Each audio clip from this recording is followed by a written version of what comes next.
আল্লাহু আকবার। এই উহুদের ময়দান লইয়া যদি বাংলাদেশে যদি উহুদের ইয়াটা থাকতো, ময়দানটা থাকতো, বাংলাদেশে যে কত মানুষ কত কিছু বিজনেস করতো। আর যারা যারা দেখবেন উহুদের ময়দান ও আধার পাহাড়টা, এটা শেয়ার করে দেবেন যদি মুসলিম হয়ে থাকেন। মুসলিমরা এগুলা শেয়ার করবেন, কারণ কি এটা হলো বদরের যুদ্ধ যে হয়েছিল। বদরের যুদ্ধের মধ্যে 70 জন সাহাবী শহীদ হয়েছিল। এখানে 70 জন সাহাবীর কবর হলো এইটা, এই জায়গায় 70 জন সাহাবীর কবর দেখেন। এই একটা ইটও বসাইছে না, একটু পাকাও করে নাই। আর এই কবরস্থানের চারো সাইডে বাউন্ডারি দিয়ে লাগছে, আর কিছু নেই।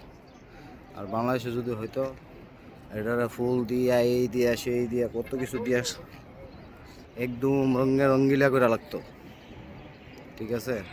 আর তো এটা নিয়ে ধর মনে করেন না, কিছু কিছু মানুষের থাকতো, এত বিজনেস থাকতো, শুধু পয়সা আর পয়সা হইতো। এত এইটা দিয়ে কয়েক হাজার কয়শো কোটি টাকার মালিক হয়ে যেত ভাই, এই একটা ইয়া দিয়া।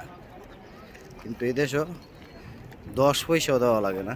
10 পয়সা দেওয়া, পয়সা দেওয়া কবরস্থানে হারাম। মানুষ মরে এলাকায় কিছু করতে পারে না, এটাই সত্য। মরার পরে একটা মানুষ কিছু করতে পারে না, মরার আগেই যা করার করে।